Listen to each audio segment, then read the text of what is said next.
To all my fellow Bayawanans, good evening. The movement for a single island region started in the 1980s when officials of both provinces proposed a one island, one region unit. This led to the filing of House Bill number 1477 titled An Act Merging the Province of Negros Oriental and Occidental into one island region. In 1990, the proposal was continued through talks between former Governor Bitay Lacson of Negros Occidental and the late former Governor Emilio Macias of Negros Oriental. However, the National Economic and Development Authority turned down the proposal for lack of funds to effect the merger. In 2013, the One Island Region talks were continued by Negros Oriental representative and now a city mayor Honorable Pride Henry Tebes, along with George Arnaiz, and Negros Occidental Governor Alfredo Marañon Jr. They pointed out that while the creation of a new region would entail substantial cost to the government, it would be advantageous to the people of both provinces because they would not need to travel by sea anymore to process transactions in the regional offices. They also claimed that a one-island region would also result better coordination in both provinces.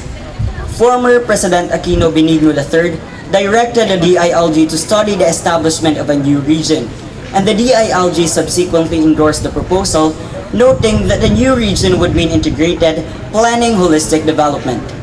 On May 29, 2015, President Aquino signed Executive Order number 183, joining the twin Negros provinces into one Negros Island region.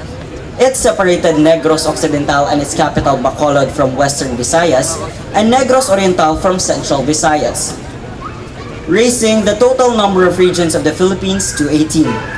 On August 9, 2017, President Duterte signed Executive Order number 38, finally revoking the Executive Order number 138 signed by former President Benigno Aquino III in 2015. The official reason given by Secretary of Budget and Management Benjamin Jokno was the lack of funds needed to fully establish Negros as a functioning region. To my fellow Bayawanans, we are here tonight to listen to the arguments of both affirmative and negative side about the restoration of Negros Island region. Open your minds, be conscious, because in the nationals, discussions about NIR being restored are still ongoing. Be informed and enjoy. Good evening.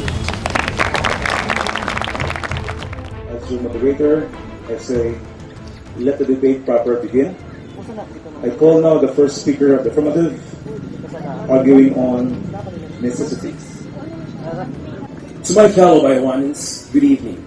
Tonight, we are glad to present that this House agrees and firmly believes that Negros Island region should be restored, and why is it necessary to do so?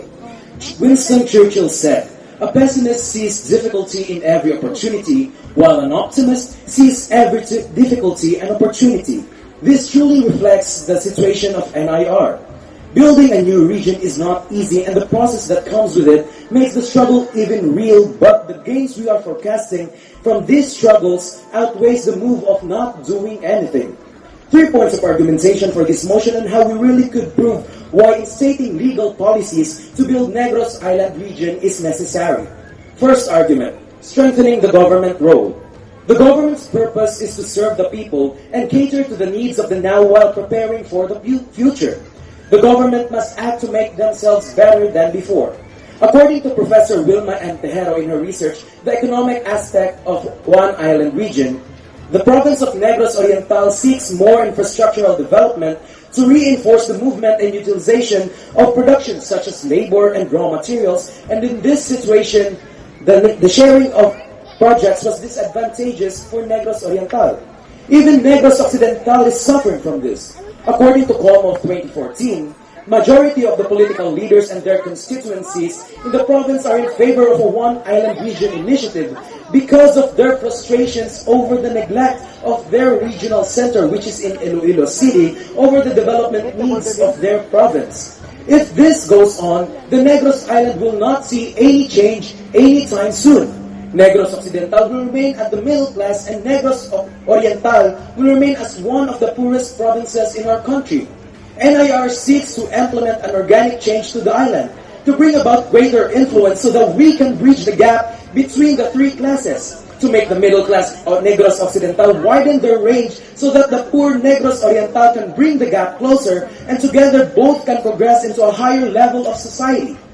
Policies governing Region 6 and Region 7 is favoring central cities like Cebu and Iloilo to always get the best bits out of the banquet. If we were to put this in real-life analogy, it's like lining up for a buffet with limited food. You're less in line, right? Strategic placement is what we need right now in order to propel further in our situation. Second argument, fostering a one island, one region identity. Most of the people from Negros Occidental are identified as Ilonggos just because of the Hiligaynon language they use, which is from the island of Panay, and people here in Negros Oriental are called Cebuanos also because of the language we use. We hardly even hear people calling us Negrenses, even though we are from the island of Negros, just because we are placed into two different regions, even though we are in the same island. The language we use is irrelevant evidence to the result of us being divided. This language barrier is one of the reasons why some Negrenses are against the proposal of NIR because of the chances of misunderstanding, and that is according to Professor Enrique G. Oracion. But he also stated that because of the geographic conditions favor spatial movements and cultural contacts, if NIR was to be implemented, we would be missing a lot of opportunities if we let our cultural differences be the major reason to resist change. We can easily overcome this obstacle. In fact, we already did. According to Rodriguez of 1983, Basay and Bayawan is an example that we can speak and understand Ilonggo. According to Hutter of 1982, the dialect variation was due to the strategic political administrative division imposed in order to forcefully counter and keep piratical attacks only in the parts facing Mindanao, which is the southern part of Negros, which is Negros Oriental. This was also the reason why Negros Occidental made more contact with Panay Island in terms of businesses because of the scare of piratical attacks in southern Negros. The livelihood of Negrenses somehow stayed at that time where they made more contact with Panay just because they now belong to Region 6 where the regional center is located at Iloilo. We are not that ethno-linguistically far from each other. We also have our national language, Filipino, and English to act as a medium of communication. NIR aims to promote efficiency in the government, accelerate social and economic development, and improve public services in the provinces comprised of Negros Occidental and Negros Oriental, according to Executive Number 183, opening a whole lot of opportunities for us, and we can also raise our pride as Negrenses, not just to the country, but to the whole world as we stand independently as a Negrense. Building an identity for Negros Island means unifying its people and making a mark in our country. This paves way to society increasing their morale as a citizen of this island. Isn't it great to hear your fellow Filipinos would call you a Negrense instead of an Ilonggo or a Cebuano? Third argument, geographical appropriateness. An island region more geographically intact is more productive. Wouldn't you agree? According to Professor Wilma Tejero, implementing NIR would give the new region strong political influence on the national government, giving us an easier way to win more infrastructural developments that would benefit both provinces because we are in the same island. And an example of this is constructing superhighways that would connect Negros Oriental and Negros Occidental. Having this would also give our local traders the chance to export their products locally within the island with much ease. Implementing the Negros Island would also mean that a regional center would be built to accommodate the region's needs. Traveling for long hours would be over. People from Negros Occidental wouldn't have to go to Iloilo just because the regional center is there, and people from Negros Oriental won't have to travel to Cebu just to process pertinent legal documents depending on their transaction. The travel time would also be reduced, affecting as students joining regional contests. There would be no need for the students to cross the sea to join contests. Forming the NIR would give the island a chance to be more productive as there would only be two provinces that would be discussing matters about budgets, and it would give the provinces to have infrastructural developments to promote tourism region-wide, and that is according to COMA 2014. The NIR would also be able to give priority to our provinces so that our provinces, Negros Oriental and Occidental, would also progress more compared to when it was part of two different regions, and that is according to Professor Tejero as well. In conclusion, we need to reinforce and recalibrate existing policies and probably change it if it's necessary to become forward-looking and are actually feasible, taking into solutions that could happen in the long run. Governments of today should look for solutions that can take of societal predicaments and not in band-aid reforms. Restoring the NIR is truly necessary in both social, political, and economic perspectives. Okay, sorry for that. Time is up. We now have the interpolation, the first speaker of the negative. For 5 minutes. Good evening, Mr. Speaker. You look great. Good evening, you look great as well. Let's get this thing straight, Mr. Speaker. You made mention in your speech about culture. Am I right, Mr. Speaker? Yes, I did. In what aspect are you referring to, Mr. Speaker, since culture is a broad concept to talk about? The cultural aspects such as festivals that we can share as a Negrense. Okay, thank you for that, Mr. Speaker. Can you give me a statistical data or any proof that will justify your claim, Mr. Speaker, or any research study? That would... Mr. Speaker, again, can you give me statistical data or any proof that will justify your claim, Mr. Speaker, or any research study? If you cannot provide any research-based or statistical data, what is the relevance of mentioning it in your speech, Mr. Speaker? Having a Negros Island region, most of the people in the island of Negros are unaware of the NIR. Thank you for that, Mr. Speaker. Therefore, Your Honor's culture has not been proven You to are be a putting strategy words towards in my mouth, its Mr. economics. Speaker. You are putting words in my mouth, Mr. Speaker. Allow Please, us to listen up. finish his answer. Please, first, I am yet to prove my point. Second, you are putting words in my mouth. And third, this is not a problematic relationship. So please listen to me, and I will Proceed, listen to Mr. you. Speaker. The proposal of Negros Island region is, in fact, majority does not know about it. And because majority does not know about it, Mr. Speaker, may I go back to my question? Yes. Can you give me statistical data or any proof that will justify your claims that culture can improve or accelerate Negrenses? Do you have it, Mr. Speaker? If you cannot provide or any research-based or statistical data, what is the relevance of mentioning it in your speech, Mr. Speaker?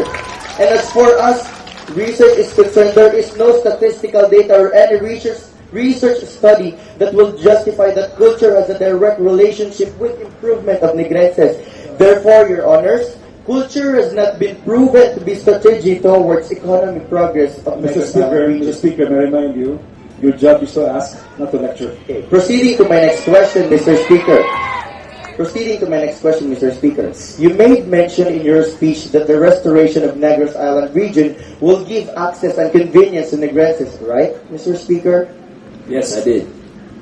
May I know, Mr. Speaker, the proposed location of the regional offices, Mr. Speaker? Regional offices, if strategically speaking, the median location in the map, which is in Mabinay or Kabangkali. Thank you for that, Mr. Speaker. Would that mean replacing these offices to those places would be accessible and convenient to the majority, Mr. Speaker? Yes, it would. For a while, Mr. Speaker, how can we define access and convenience? Access and convenience is that majority of the population can access to these regional centers. If that is the case, Mr. Speaker, would you agree with me that access and convenience is subjective and it largely depends on the land of origin and the people, Mr. Speaker? Answer, Mr. Speaker. No. Therefore, the restoration of... Why? Can you prove your claims, Mr. Speaker, that convenience and access and convenience is subjective and it largely depends on the people or of the land of origin and the person, Mr. Speaker? Can you justify your claims that it did not depend on the people and the land of origin? It is because people from the island it is more accessible to them to travel to. How did you say so, Mr. Speaker? Can you give me statistical data that will prove your claims, Mr. Speaker? Therefore, the restoration of Negros Island region will never assure the access and convenience to the general public. That is why Negros Island region should not be reinstated. Proceeding to my next question, Mr. Speaker. You made mention about the increasing poverty rate of Negros Oriental, Mr. Speaker, right? I believe I did not. May I ask you to go back to your speech, Mr. Speaker, about the poverty of Negros Oriental? Oh, yes. Continue, please.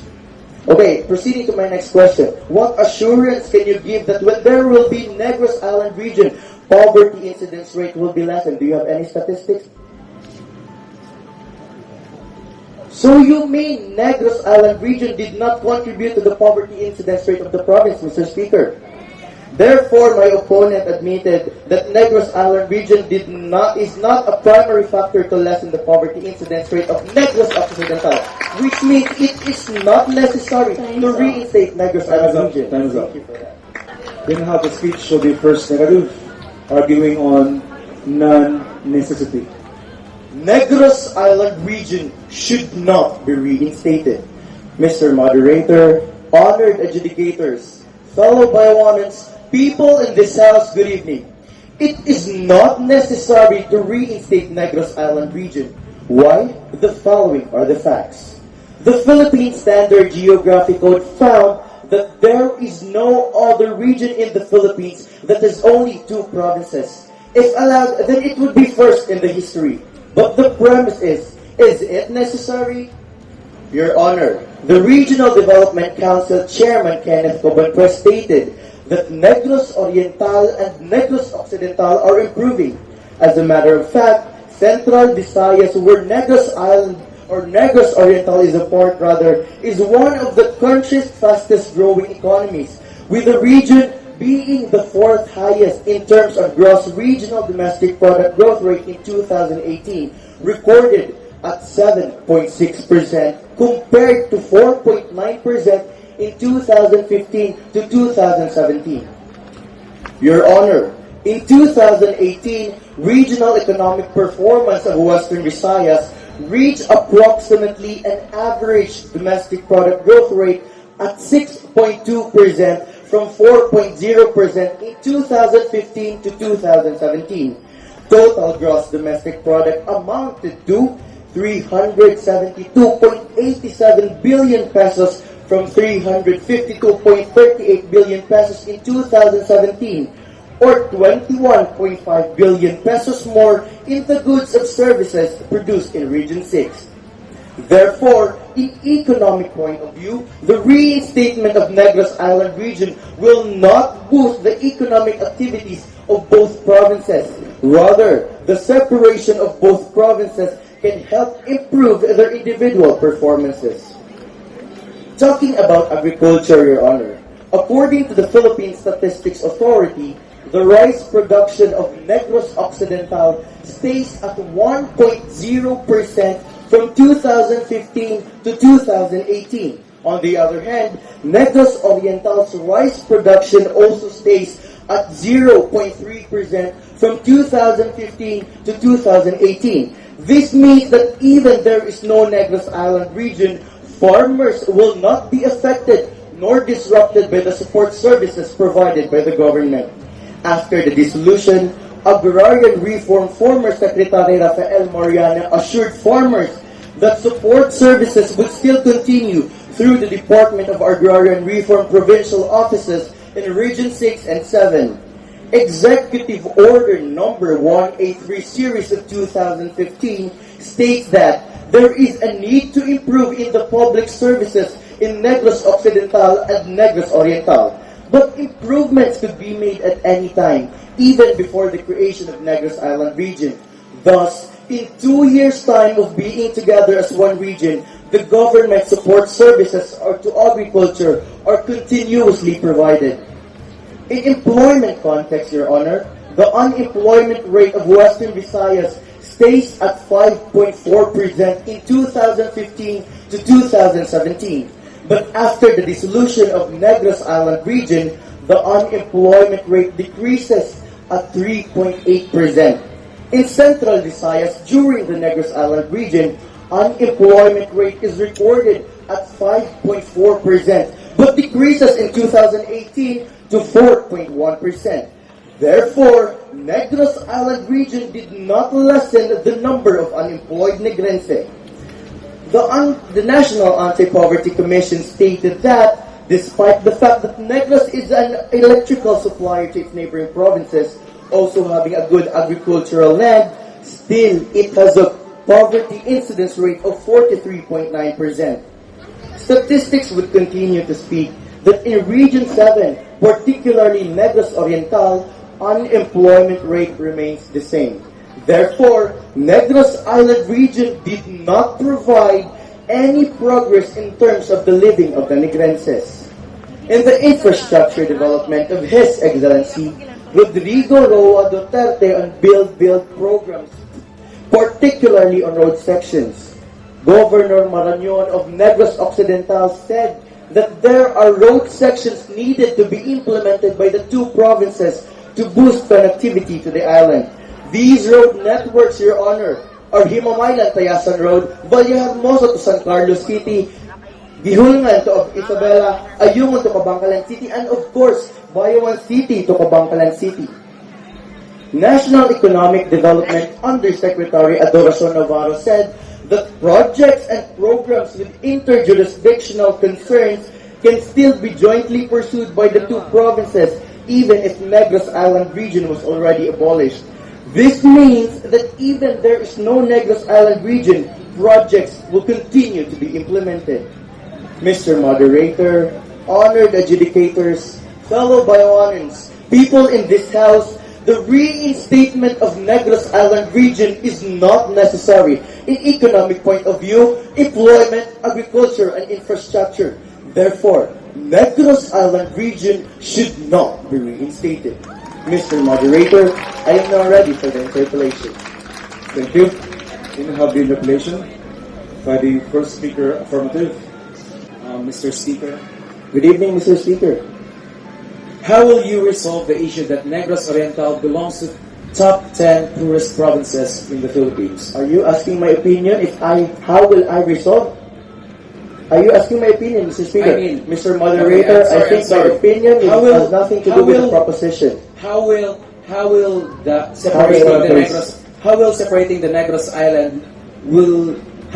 separating the Negros Island resolve the issue that Negros Oriental belongs to the top 10 poorest provinces in the Philippines? But according to my research, Your Honors, according to Efren Carrion, the Regional Director of National Economic Development Authority, the poverty incidence rate of Negros Oriental drops from 30% in 2015 to 2018 to 26% after the dissolution of Negros Island region. Not only that, after the dissolution of Negros Island region, Negros Occidental's poverty incidence rate drops from 29.5% to 11%, Your Honor.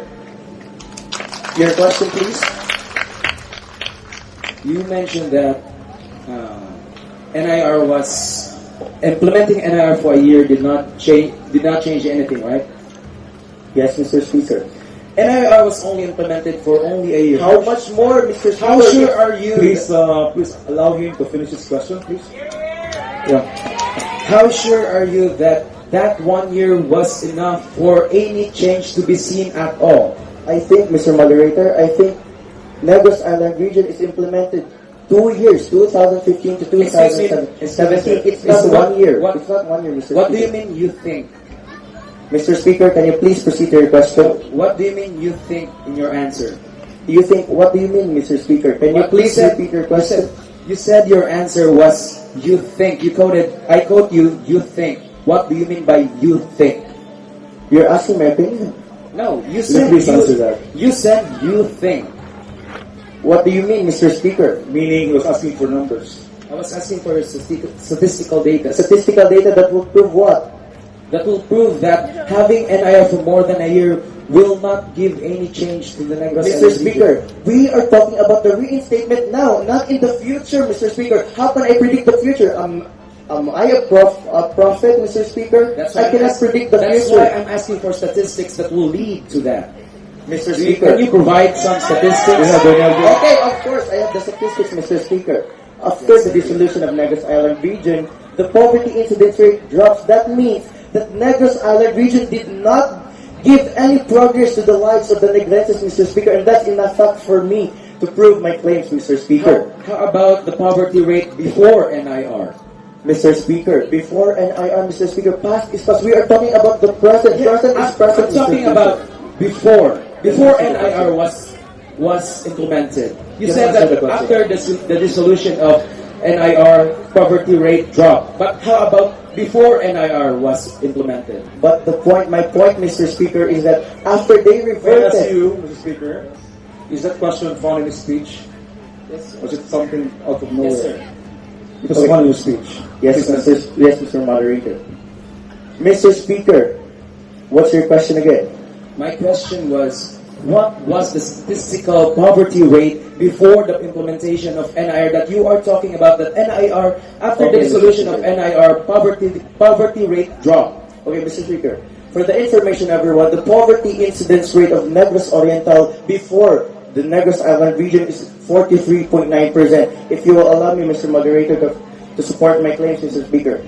That's 43% is the poverty incidence rate of Negros Oriental, rather. 1 minute. It is because way back in 2012, Negros Oriental was hit by a super typhoon Pablo and 7.2 magnitude earthquake, which disrupts or ruins the agricultural land and infrastructure of Negros Oriental. That's the reason it increased the poverty incidence rate of Negros Oriental, Mr. Speaker. Mr. Speaker, rather. You think again. You think? You said you think again. You think I did? I You said mean that? you were trying to be You subjective? were being subjective again. Yes, Mr. Speaker. You were being subjective? No, because it is supported by facts, Mr. Speaker. But you said you think. How about make it a claim instead of you think? Okay, it's my claim, Mr. Speaker. Then now it's your question. Next question, Mr. Speaker. Time is up. Thank you for your indulgence. They have the second speaker of the affirmative arguing on beneficiality. There are risks and costs to action, but they are far less than the long-range risk of possible inaction. A quote by John F. Kennedy. A pleasant evening to all my fellow Negrenses. Today, we are faced with the questions, where can we benefit more? Choosing to change or remain with what is current? Do we choose to propel ourselves to greater heights, or do we remain the bedrocks? Do we choose to progress or stagnate? If we compare a multi-island region to regions that are actually placed in a one island, the tandem that the two provinces will forge for is a progressive future and pro-people opportunities. Tonight, I have three constructives to present to you, emphasized in three levels.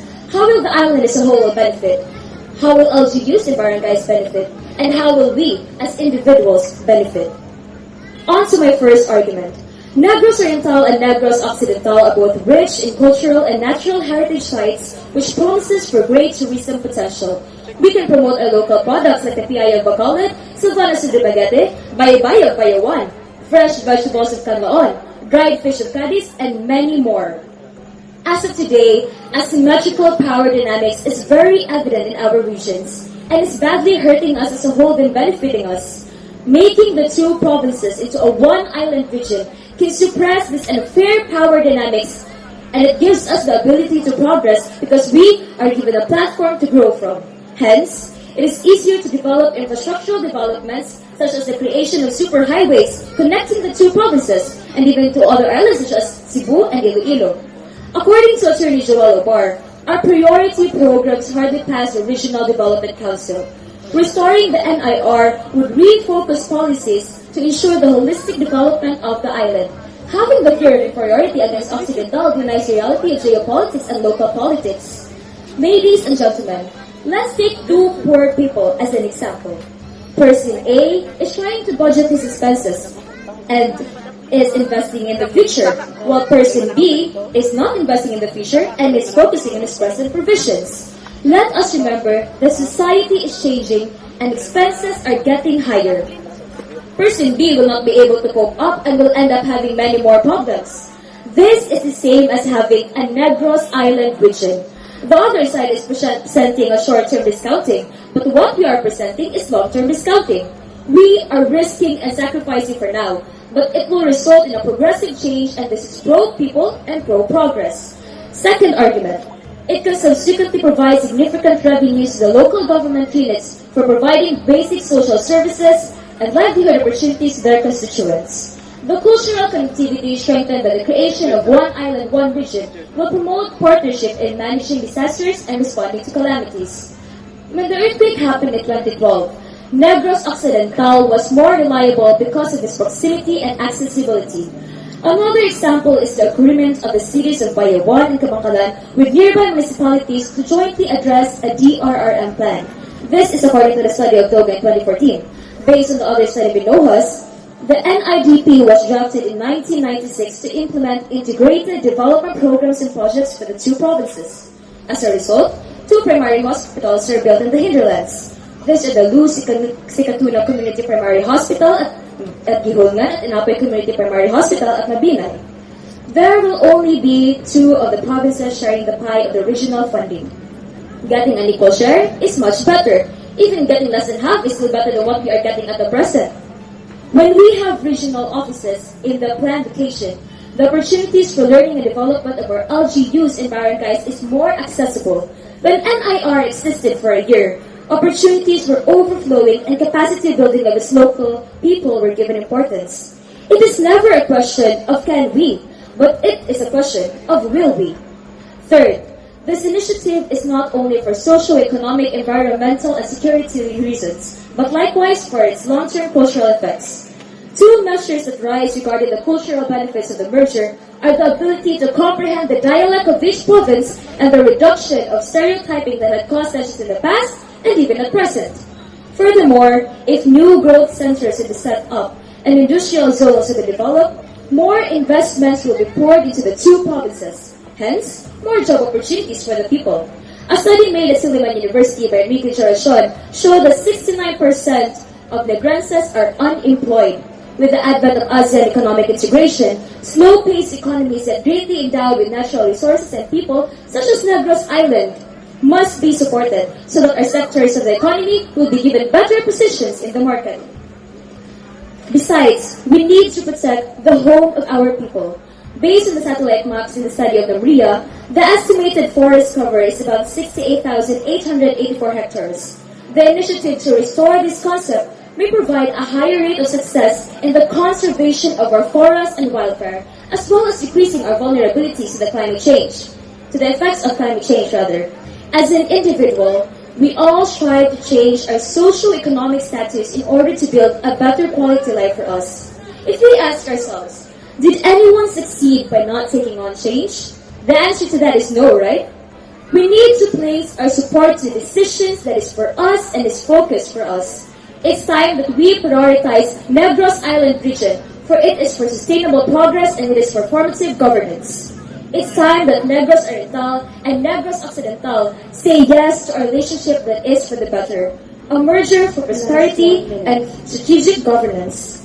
NIR, you need to stand. And we, in the affirmative side, is proud to propose. Thank you. Thank you. We now have the interpolation. Second speaker, negative. Good evening, Ms. Speaker. Good evening, Ms. Speaker. You look great. Thank you. You too. Thank you. You made mention in your speech about the Negros Island region will produce or create more job opportunities, right? Yes, I did. So, you mean there will be no job opportunities if there will be no Negros Island region? I said in my speech that the Negros Island region will create more job opportunities. So, you not zero job opportunities, Ms. Speaker? Okay, right, Mr. Speaker. So, what is your point in mentioning? So, my point? Yes, Ms. Speaker. Okay, so the changes that are expected in NIR, as I said in my speech, is more pro-NIR policies. Okay, thank you so much, Ms. Speaker. Proceeding to my next question. Okay. You made mention in your speech that the restoration of Negros Island region will give access and convenience for the Negrenses, right? Yes, I did. So, may I know, Ms. Speaker, what are the proposed regional offices where it will be located? Oh, it will be located in the center of the Negros Island region, which is Kabangkalan and Binay, for the accessibility. Would that mean replacing those offices to those places would be accessible and convenience for the majority? Sorry, can you repeat the question? Would that mean replacing those regional offices would be accessible and convenience to the majority? Yes. May I interrupt here? I think it was asked earlier. Yes.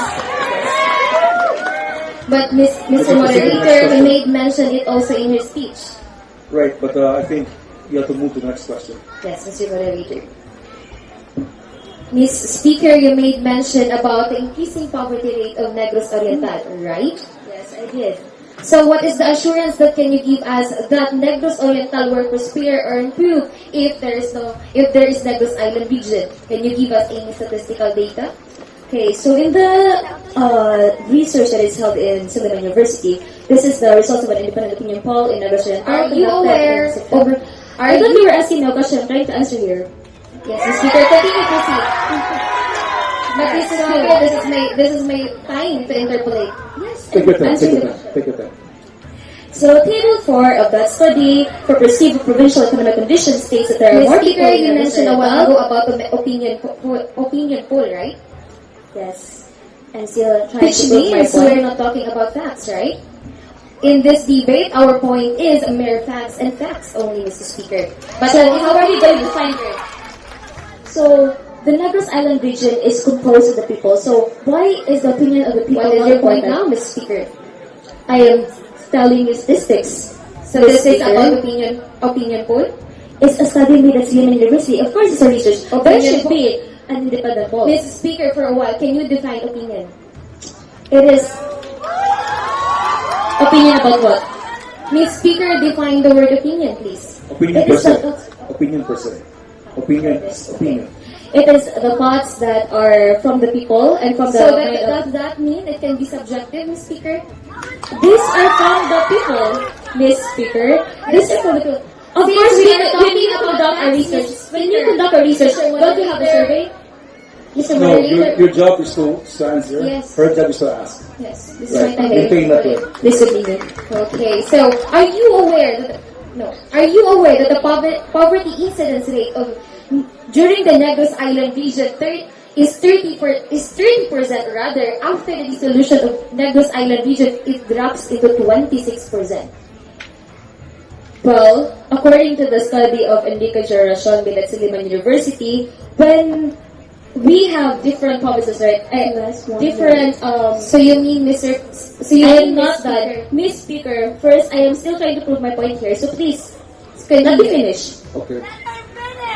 Okay, so in the table 4 of perceived provincial economic condition, it states that there are more poor people in Negros Oriental, that is 45.82% compared to Occidental.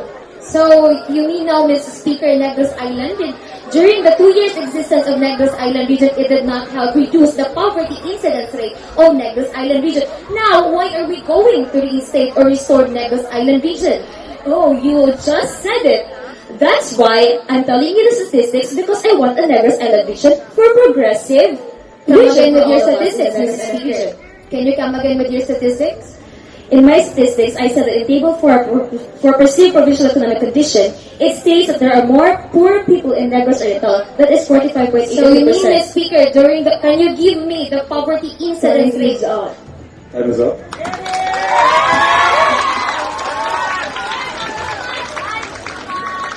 You do not develop your speech. Negros Island region should not be restored. Mr. Moderator, honored adjudicators, fellow Bayawanas, people in this house, good evening. Negros Island region was abolished in August 7, 2017 after His Excellency Rodrigo Roa Duterte signed Executive Order Number 38 Series of 2017 revoking Executive Order Number 183 Series of 2015, also known as the creation of Negros Island region. Your Honors, people in this house, is the reinstatement of Negros Island region beneficial? It is not beneficial. Number 1, Negros Island region was created to seek more infrastructural developments to boost the two provinces' economies. But the Western and Eastern Visayas have had a decline in construction activity. The Regional Economic Developments in the Philippines in year 2017 and the Department of Economic Research Regional Operations Subsector found that the Western Visayas, where Negros Occidental resides, have a decline in 2017, which resulted to a 6.0% rate. After the dissolution of Negros Island region, it increased by 7%. In other words, Negros Island region is not beneficial in improving the infrastructure that may lead to multiplier effect in improving the quality life of every Negrense. Further, Metro Bacolod Chamber of Commerce and Industry Chief Executive Officer Frank Carbon said that the private sector in the different industries now has a favorable atmosphere since private investments from Manila and Cebu have caused more vertical constructions in Bacolod and neighboring cities like Silay and Taglisay. Statistics shows that Central Visayas economy has remained strong, with drivers seeing sustaining growth in 2019, as infrastructure build-up in region looks to eventually take shape. Central Visayas also had an increase of 28.9% rate in 2018. Aside from the 2017 rate, which was 10%, it increased in 2018 by 18.9%. As a matter of fact, in our very own city, we have now the Pier Gold, which just opened late last year. Is there really a need for Negros Island region for us to attain progress like this? Of course not! The Regional Development Council Chairman Kenneth Cobonque said that tourism, construction, and business process management sectors will continue to prop up the economic of the province activity moving forward even without the unionism of two provinces. Your Honors, let's take a look at in the tourism aspect. Prior to the creation of Negros Island region, according to Philippine Information Agency or PIAA, the tourism was higher compared with the Negros Island region being implemented, having 8.93% as the difference. Dumaguete City, for example, in just 8 months of 2019, tourism increases up to 13.02%, citing the tourism rate in Negros Occidental has increased up to 7% in 2017 and reached 2% higher in 2018. What is my point? The increase is not because of Negros Island region, but because these two provinces established its name already in the tourism industry. Rather, Negros Island region has never been proven to be a great strategy to attract more tourists. In addition to this matter, last September 2017, the Negros Oriental Chamber of Commerce and Industry or NOCCI won second place in the World Best Chamber Awards, meaning Negros Oriental is known all over the world in the business industry. NOCCI President Eduardo said they are focusing more on domestic jobs, creation and support projects, business processing outsourcing retirement and investment promotions. And NOCCI Assistant Provincial Administrator Joseph Roylan Pingley stressed that the World Chamber Congress was not just a contest as it gave Negros Oriental the chance and opportunity to do business-to-business undertakings with the provincial investors for the province. This is the reason why the business industry of Negros Oriental is continuously growing, giving more job opportunities for the Negros Oriental. Therefore, the reinstatement of Negros Island region is not beneficial to all concerned, may it be personal, professional, governance, and business development. Your Honors, Mr. Moderator, people in this House, the negative side is already for the interpolation. Thank you. May I remind our student debaters to always uphold courtesy. Thank you. Good evening, Ms. Speaker. Good evening, Ms. Speaker. So you mentioned in your speech that tourism was higher when they were separated into two provinces. Yes, okay, Ms. Speaker. So do you agree on that, right? Because you mentioned it. Yes, Ms. Speaker, of course. Okay, but did you know that NIR was only implemented in a year? So you cannot exactly tell. In a year, Ms. Speaker, 2 years to be exact, Mrs. Speaker. Oh, 2 years to be exact. Yes, 2015 until 2017, Mrs. Speaker. Yes, Mrs. Speaker. Okay, what's the statistics of that? Can you mention the study? Ms. Speaker, the Negros Island region was established in August 7, May 29, 2015 and revoked in August 7, 2017, Mr. Speaker. Your study, please. Mr. Speaker, we're not talking about statistical data. If you are asking okay, next when was question. Negros Island region So you mentioned that we are high in business industry, right? We are yes, Mr. Speaker. Okay, so Negros Island is rich in marine and forestry resources, right? Yes, Mr. Speaker. Okay, so why are the residents with jobs in agriculture still poor? Come again, Mr. Speaker. Why are the residents with jobs in agriculture still poor? Mr. Speaker, when we are talking about poverty, it is not just all about the people, Mr. Speaker. But it this is is also our about the highest business industry. Please allow her to finish the answer. Mr. Speaker, remember that poverty comes with, not just also about that, but because of unemployment rate, the limited private sectors that invest in our province, Mr. Speaker. So you're saying that Negros Oriental has very high unemployment rate, right? Because you said that just now. Come again with your question, Mr. Speaker. So you are saying that Negros Oriental has a high unemployment rate. Yes, Mr. Speaker. Okay, so why are you not doing anything to improve our... Mr. Speaker, are you asking for my opinion why I'm not doing anything for the unemployment Why are you rate still in in your line of province? argument? Mr. Speaker, you're asking for my opinion. Am I the government of this province? But you are fighting for that. You may refuse to answer that if it's as per opinion. Are you for progress, yes or no? Yes. But Negros Island region is Yes or no? not That the was the yes or solution. no question. Do Mr. you think Speaker, that Mr. Moderator, will you will allow lead me to to justify my... Mr. Moderator, I just asked her to answer Yeah. yes or no. That's your job. Okay. Do you think that stagnating in this position will lead to progress? Yes or no? Come again, Mr. Speaker. Do you think that stagnating in this position will lead to progress? Yes or no? Can you simplify that?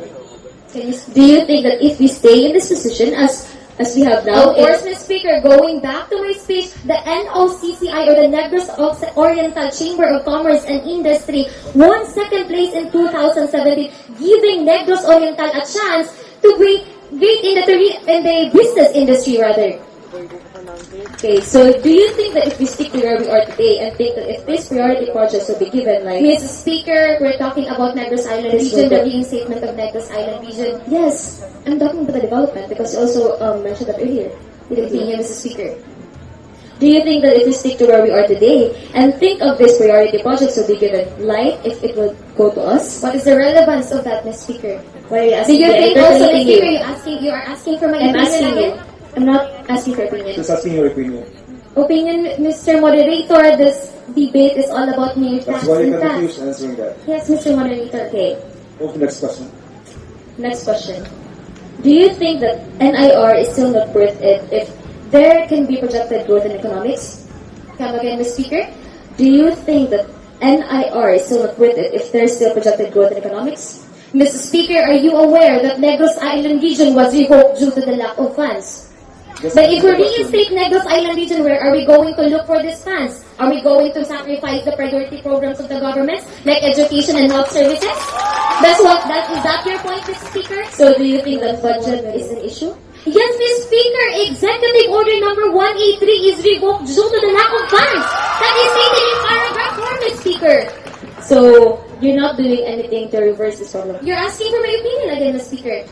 Have you read the Executive Order number 93, right? Yes, of course, Mr. Speaker. Okay, so why is I it mentioned mentioned it a as while that ago. budget is an issue if you have read it? Mr. Speaker, from the very beginning of this debate, Executive Order number 183, series of 2015 is revoked by Executive Order number 38, series of 2017 due to the lack of funds. It is stated in the paragraph 4. Can we do anything about it? You're asking me. Can't I do anything about it because you are decision Mr. Moderator, this debate is all about mere facts and facts. Why are you asking about my opinions? Not So you asking can your refuse. opinion. Exactly, you can refuse. Okay, so are you aware that there are limited work opportunities in Negros Oriental? Come again, Mr. Speaker. Are you aware that there are limited work opportunities in Negros Yes, of Oriental? course, Mr. Speaker, it's because the limit, We the have no more price. time. Thank you for that. Thank you, Mr. Speaker. We now have the last speaker of the Affirmative arguing on practicability. To all my fellow Bayawanans, good evening. For the past 2 decades, it is the long-time dream of almost 5 million Ukrainians to have a one-island, one-region unit. That is to put Negros Occidental and Negros Oriental under one administrative region. Unifying the two provinces is about fostering progress and economic potential. Why not give NAR a chance to prove itself? We, the proponents, bench argue that the two Negros provinces nestle in one common island, and our ancestors roamed the same land without complications of political, social, economic, and lingual obstacles. What is more practical? To To divide or Ms. to Speaker, unify? excuse me, can you please tone down your voice? Okay.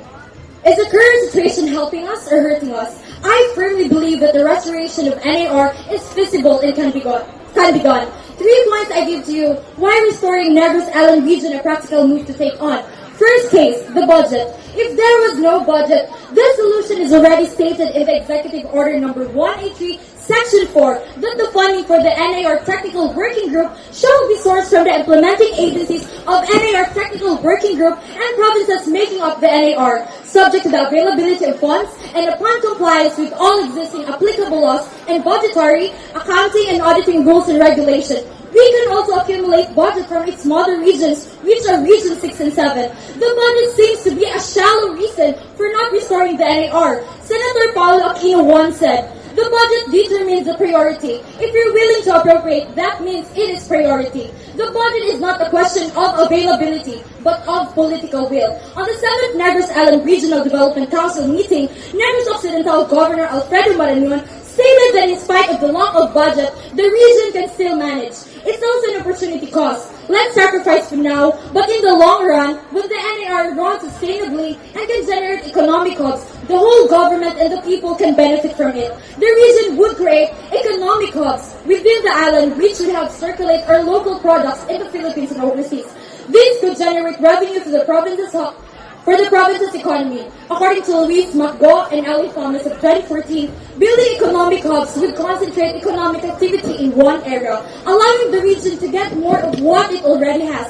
Higher level of activity would make it easier to attract higher skilled jobs in the future. Under NOS's proposal for one Negros Island region, since there are 5 times more businessmen in Negros Occidental than in Negros Oriental, Oriental Negrenses can now be given priority in employment by Negros Occidental businessmen. Second case, creation of technical working group for the 2 provinces to efficiently connect with each other. We have the best minds here in Negros Occidental and Negros Oriental. It was stated in Article 10, Section 14 of the Constitution that requires the President to provide for regional development councils or other similar bodies for purposes of administrative decentralization to strengthen the autonomy of units, and this will not ever happen if NRI would still remain in the shadows waiting to be summoned. The NRI will have its own regional technical working group that was constituted by Executive Order number 183, composed of the Office of the President, Department of Budget and Management, National Economic Development Authority, and Department of the Interior and Local Government, and representatives of the 2 provinces to handle the transition process in their own Negros Island Development Councils. They will be the one to recommend to the Office of the President the preferred regional centers. By forming technical working groups, it can help digital development practitioners realize greater impact by coordinating efforts, systems, and resources to achieve common objectives in their area of existence. These groups aim to improve communication and collaboration among stakeholders like non-governmental organizations, government officials, and community leaders. Technical working groups are under the management of their host agencies, which are accountable for delivering development results in line with national and sectoral plans and priorities. The existence of regional technical working group for NAR would ensure how feasible NAR can actually operate. The question of whether NAR is a practical move to take should not be asked anymore due to its existing capacity to operate as a region despite of baseless and repetitive deficiencies thrown at it. To my fellow Bayawanans, we are already given an avenue to traverse into progress. We should not waste it. Third case, establish new parameters and policies to make the program more efficient and practicable. According to Governor Alfredo Marañon Jr., the creation of NAR has brought growth and development to its 2 provinces. In a very short span of its existence, its accomplishment are beyond expectation. Based on a study of Art and Demise of 2015 and regional development policies in the Philippines, various policies should be implemented and undertaken to address racial disparity in the region. According to Adrian Paris of 2001, economic policy makers tend to focus on economic efficiency. This concept implies that the measures taken are effective in terms of achieve abatement. We, the proponents, envision NAR to bring efficiency in the government of Negros Island. We need to face this with a critical mind, and if we were to dissect this, then policies that are pro-Negros Island would always benefit us. General policies work, but tailor-made ones make for a more progressive approach to the target of the policy. If we continue with being part of different regions, despite being one island, then we can never get the advantage that we need. As I wrap up my cases, Negros Island region restoration is ready, necessary, and doable. It allows us to continue to exist and thrive. If NAR would not be restored, it might widen the gap between the two provinces of Negros. The Ilonggos have their Panay and Guimaras. The Cebuanos have their Cebu. It's about time that Negrenses have our own Negros Island. My fellow Negrenses, let's continue our journey as proud and united Negros Island citizens. Can we restore Negros Island region? In the name of progress and development of the two provinces, then the answer is an easy yes. The Philippines craves for strong economic pillars, thriving in its region, and Negros Island can be that. With all constructive cases presented as a practicability speaker, we are proud to stand in restoration of Negros Island region. Mr. Moderator, I am now ready for the interpolation. Thank you. We now have the last speaker of the other side to argue on interpolation. Let's get one thing straight, Ms. Speaker. Yes. Have you read the Executive Order number 38 series of 2017? Yes. Have you read paragraph 4 of that Executive Order? Yes. Would you mind to educate the general public regarding that issue?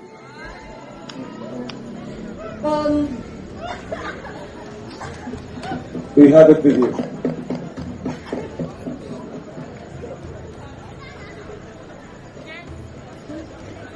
Mr. Speaker? What page exactly? Pardon please? Yes, Mr. Mayor? Pardon please? Would you mind to educate the general public regarding the paragraph 4 of that Executive Order? The funding for the, as stated in the Executive Order 183, am I right? Yes? That the funding for, No? 183 is not the Executive Order for the revoking of the NIR. It's Executive Order number 38 series of 2017, Ms. Speaker. We have it with you. I haven't read You it. haven't read it. Okay. Okay, so Ms. Speaker, I will give you Executive Order number 38 series of 2000.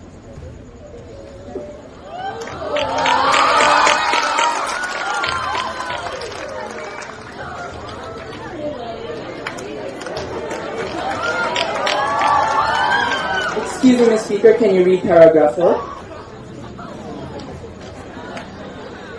We have the right page. What page exactly? What page exactly? Paragraph 4. Paragraph 4. Have we found it? Whereas there is a need to ensure that the priority government programs and projects are sufficiently funded. So you mean you can create a region without a budget, Ms. Speaker? Of course not. But the, Exactly, Ms. Speaker. So therefore, the but the budget is NIR... not an issue. Why does the administrative... Ms. Speaker, so... Let me prove my side first, Mr. Speaker. This is not a problematic relationship, so please listen to each other, okay? Okay. Take your time. But the current administration have other priorities, and they have allocated budget for that. I know it. NAR is not a priority under the administration of this current generation. Let me go back to my question, Ms. Speaker. But they can allocate funds for that. Ms. I Speaker, know we have funds it is for my it. time to interpolate. Yeah, please, listen to the question. What is the main reason why NIR was abolished? It was abolished because of the budget constraints. I know that. See, exactly. So therefore, the NIR, or one big reason that is to ensure that government priority programs and projects are sufficiently funded. But why is it that the administration Ms. Speaker, can spend didn't you to other read? projects, but not the NAR? Your The job- NAR is for the Ms. government. Speaker, for please citizens. listen to the question, Ms. Ms. Speaker, your Speaker. job is to answer. Didn't you read paragraph 4? Yes. It is stated there that the government priority program should be sufficiently funded. So if that case, the restoration of NIR will still be possible if budget will be warned or when will be sacrificed other government priority programs such as education, health centers, and the Is that a other. question? Is it a question or a statement? So let me go back to my question. What was the main reason why NIR was abolished? I already said that because of the See, budget. exactly, and I already concluded that NIR should not be reinstated because the budget or the priority programs and projects of the people. What? You are just talking about about the convenience, and that convenience is the budget. But we are talking Thank you, about Ms. the progress and Speaker. development, Thank and you, that's a Mr. greater Moderator. impact, I'm and now done that's a asking deeper purpose for the NAR. Interpolation is One up. minute. Interpolation is up. Do you have other questions? Thank you Are for you your done? time, Speaker. Yes. Yes, thank you. You may not take this.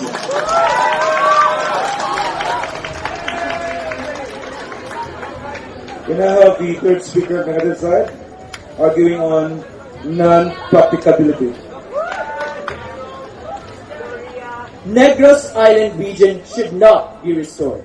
Mr. Moderator, honored adjudicators, fellow Bayawanans, people in this house, good evening. I stand firm that the restoration of Negros Island region is not practicable. Your Honors, the primary reason why Negros Island region was abolished way back in August 2017 through Executive Order number 38, series of 2017, is because of insufficient budget to finance the creation of another region. Take note, this reinstatement would entail billions of pesos to finance its operations as an independent region. Your Honors, the former Budget Secretary Benjamin E. Jokna said that Negros Island region may cost the government as much as 19 billion pesos, which is really expensive.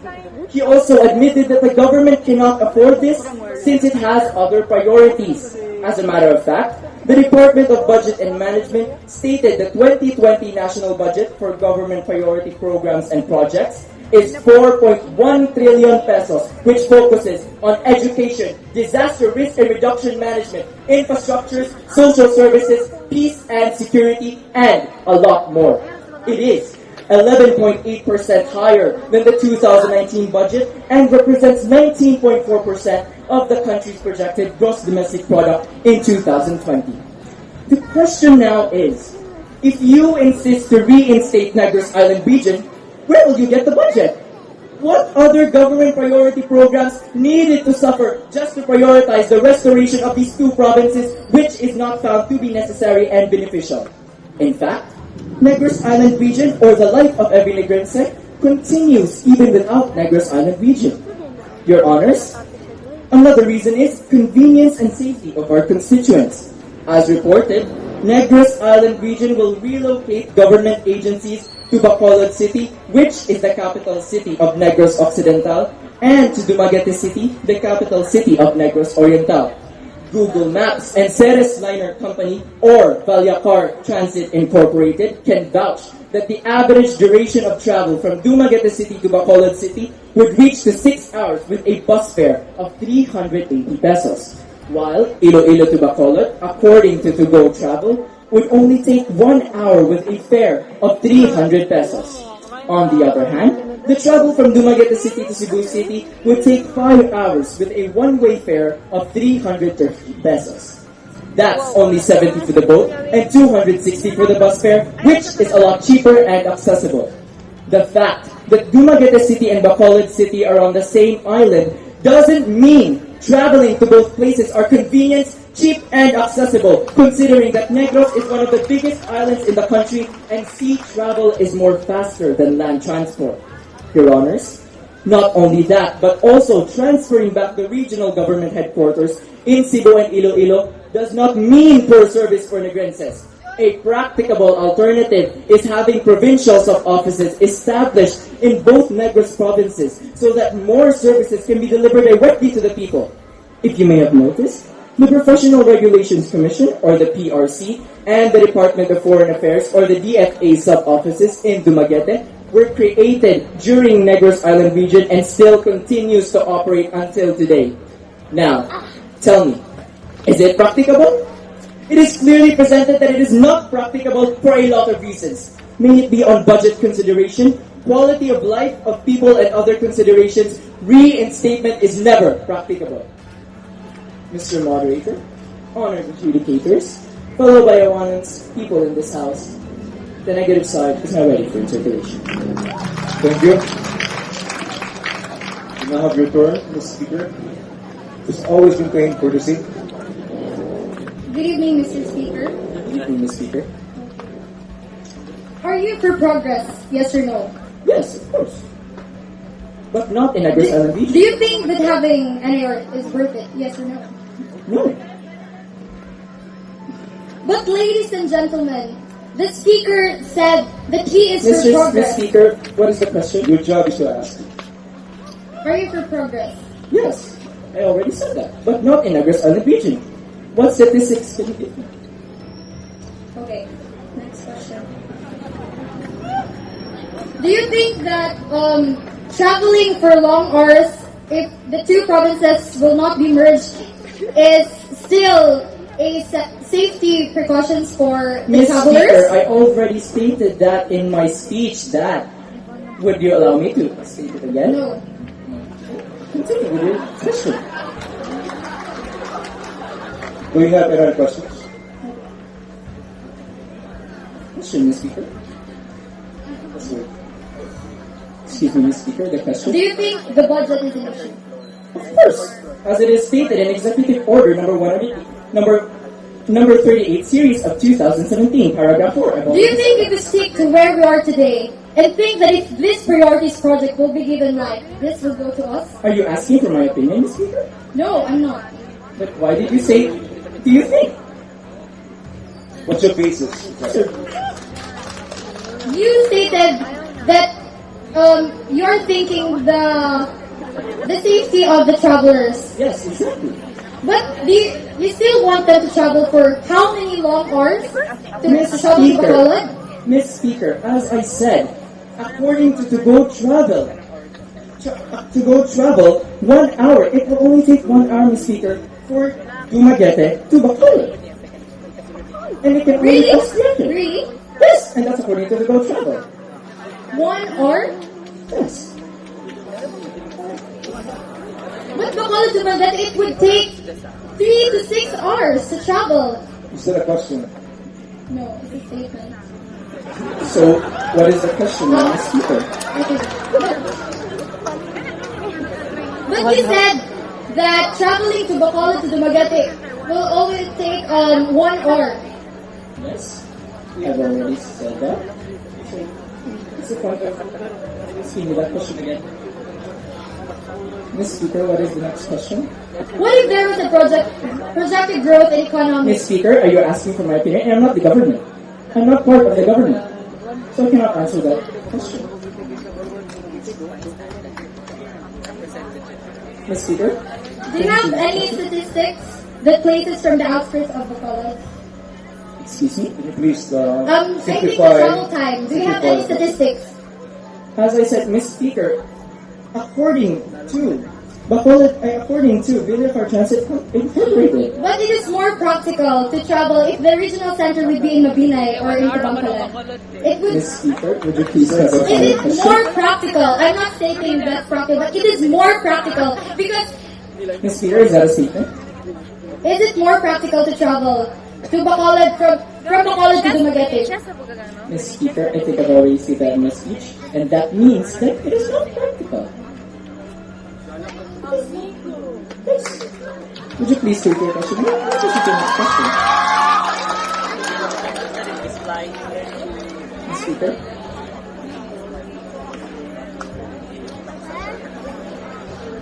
Mr. Moderator, I'm done with my interpretation. Thank you. Now we have the rebuttal speaker of the negative to deliver the submission of the issue. A dissolved island is not much to look at. Hence, it is non-viable to examine further. Negros Island region should not be reinstated. Honored adjudicators, Mr. Moderator, friends from the opposition, fellow Bayawanes, people in this house, a pleasant evening. I want you to encourage me to bring this debate into a court trial. Ladies and gentlemen, calling the case of the people of Bayawan versus the affirmative side for the malfeasance of the Executive Order number 38, series of 2017, signed and noted by His Excellency Rodrigo Roa Duterte. The negative side is now ready for the people, and since the court is also ready for the said case, let's begin! The opening statement of the necessity speaker presented that the research of Professor Wilma M. Tejero that Negrenses will boost the infrastructures of Negros Island region if restored. Your Honors, that is argumentum ad ignorantiam, also the appeal to ignorance. Regional economic development in the Philippines on year 2017 and the Department of Negros Occidental Economic Research Regional Operations Subsectors found that Western Visayas, where Negros Occidental resides, had a decline which resulted to a 6.0% rate. After the abolition of NIR, it increased by 7%. For our trial today, the necessity speaker has decided to testify, barbing out that Negros Occidental and Negros Oriental shares the same culture. Therefore, progress will be observed. Your Honors, that is post hoc ergo propter hoc, also known as the incorrect correlation with causation. It will never proven that culture will be a reason for the progress in the region, Your Honors. For the exhibit, the beneficiality speaker stressed out that there will be more job opportunities if Negros Island region will be restored. Ladies and gentlemen, another argumentum ad ignorantiam, an appeal to ignorance. Western Visayas stays at 5.4% in 2015 up to 2017 in unemployment rate. Therefore, Negros Island region did not help in giving more job opportunities, in which the poverty rate stays at 43.9%. For the final statement before the verdict, the practicability speaker dispensed out that if there will be budget, progress in economy will boost since the Philippines is fighting for the economic boosts. Your Honors, again, argumentum ad ignorantiam, appeal to ignorance. The primary reason why NIR was abolished because of the lack of funds. If we insist to restore NIR, do we need to sacrifice priority programs? No! Former Budget Secretary Benjamin E. Jokno admitted that their government cannot afford this since priority programs are more important. Your Honors, ladies and gentlemen of the jury, Negros Island region should not be reinstated for the following premises. Number 1, is it necessary to reinstate Negros Island region? It is not necessary, Your Honors. In the context of unemployment, Western Visayas stays at 5.4% in 2015 to 2017. Therefore, NIR did not help in giving more job opportunities to the Negrense, in which the poverty incidence rate remains at 43.9%. In conclusion, NIR did not provide any progress in terms of the quality of living of every Negrenses. Number 2, Your Honors, is the reinstatement of Negros Island region beneficial? It is not beneficial. Negros Island region was initiated to seek more infrastructure developments to boost the two provinces' economies. But the Western Visayas had a decline in construction activities. Regional economic developments in the Philippines in year 2017 and the Department of Economic Research Regional Operation subsectors found that the Western Visayas, where Negros Occidental resides, had a decline in 2017, which resulted to a 6.0% rate. After the abolition of Negros Island region, it increased by 7%. In other words, Negros Island region is not beneficial in improving the infrastructure, which may lead to multiplier effect in improving the quality of life of every Negrense. Number 3, is it practicable for Negros Island region to be reinstated? It is not practicable. Former Budget Secretary Benjamin E. Jokno said that Negros Island region may cost the government as much as 19 billion pesos, which is really expensive. He also admitted that the government cannot afford this since it has other priority programs. If Negros Island region continues, the government needs 19 billion pesos, which is really expensive. The government priority programs and projects will suffer in the pursuit of the region. Former Budget Secretary Benjamin E. Jokno admitted that the government cannot afford this since it has other priority programs like education, health, infrastructure, social services, peace and security, and a lot more. We have done our part presenting to you the facts and realities. With our firm stand to say, Negros Island region should not be reinstated. Your Honors, the members of the jury find the affirmative side guilty and ignorant enough in considering the facts, and we, in the negative side, won the case. Thank you.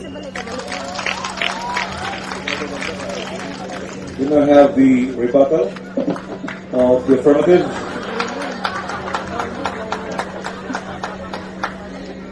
deliver the submission of Artemis. So, good evening, Bayawanans, and to my fellow Negrenses.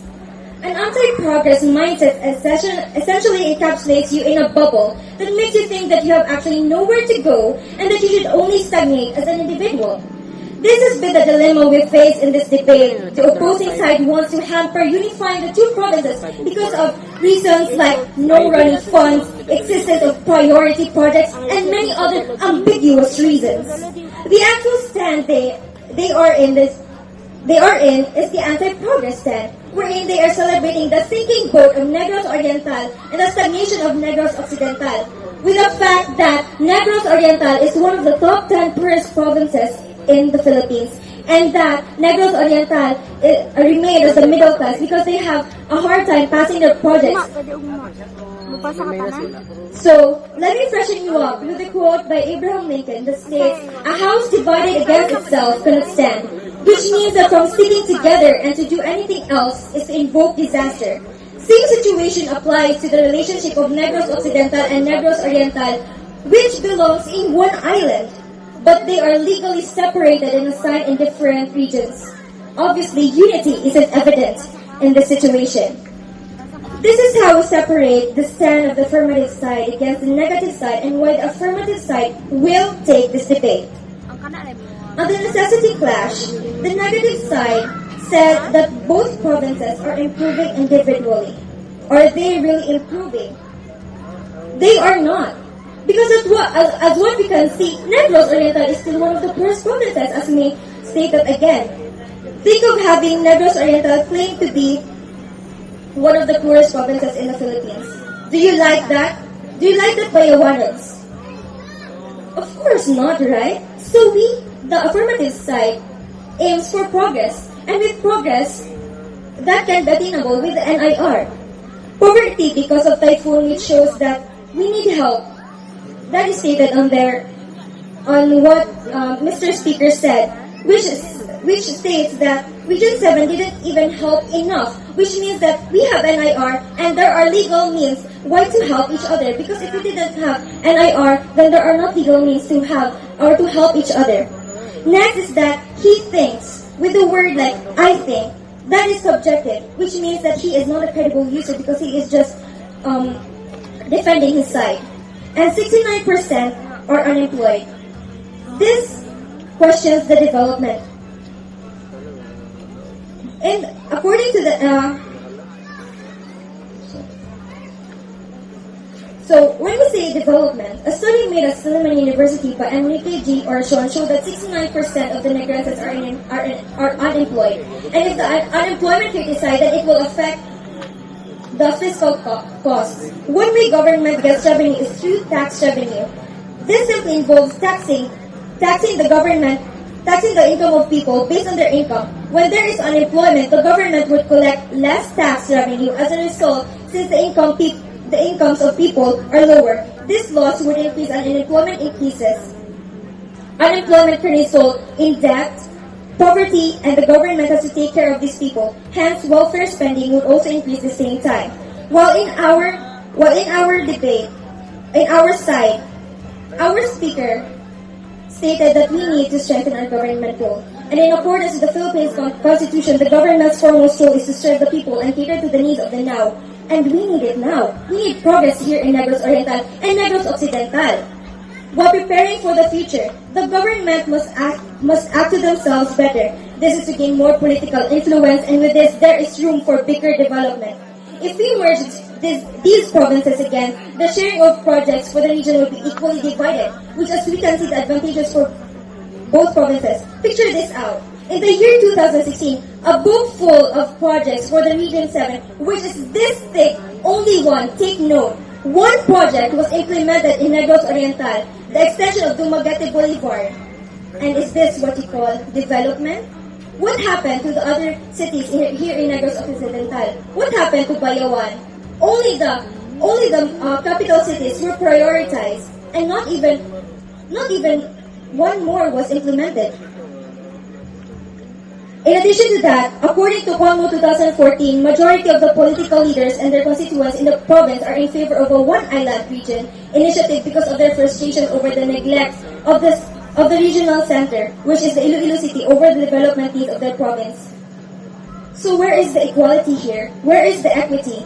Speaking of equity, we need more progress here because Iloilo, Cebu, they are already progressive. They are already developed. While here in Negros Oriental, here in Negros Occidental, we need to develop because we still remain as one of the extended versions of the capital cities. The next point is, on the beneficiality clash, the negative gave the following constructives. They agree on having Negros Oriental needing progress, which means that they agree on our side because we stand for progress. And also stated that tourism potential was higher when NIR was abolished. Job opportunities were improving, but then according to the study of Enrico G. Oracion, again, 69% of the Negros are unemployed. And what does that mean? There's no really progress. Next is, on the practicability clash, the negative proposed. Funds is always about the funds. Budget is an issue, I agree on that. But strategic management of budget is never an issue. Because if you are the government, then the government is not stupid enough to hire lawmakers that can actually help with the benefits of the constituents of their regions. Am I right?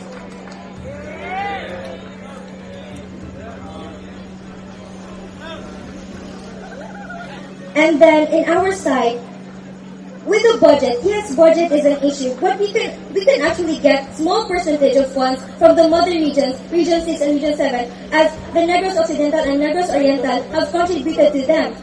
And with that, it's not only billions. Billions are going to multiply, and they are going to invest in the city. Think of here in Bayawan City, we are aiming to be the top form agritourism by 2020 in the whole Philippines. With NIR, we can attain that in no time, right?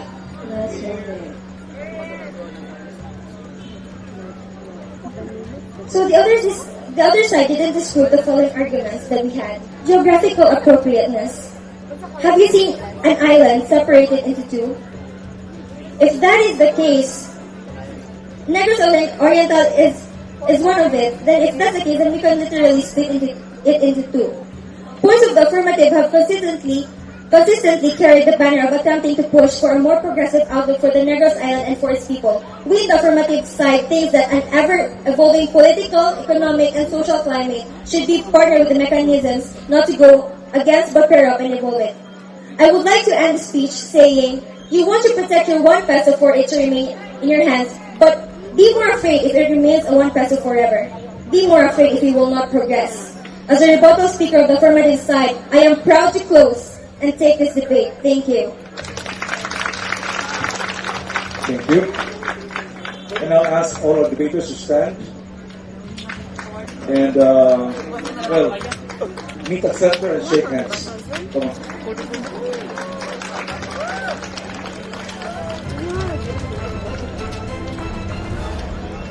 Okay. For our best speaker, we have in the negative side, it's Daniel C. Moriah, Caraig. Congratulations.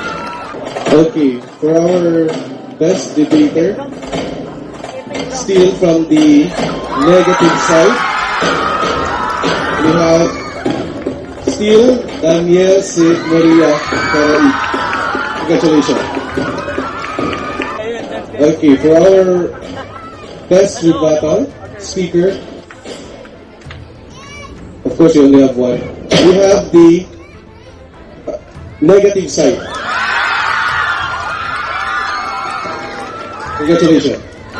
Okay, for our best debating team, okay, no question. It's the BNHS. Congratulations.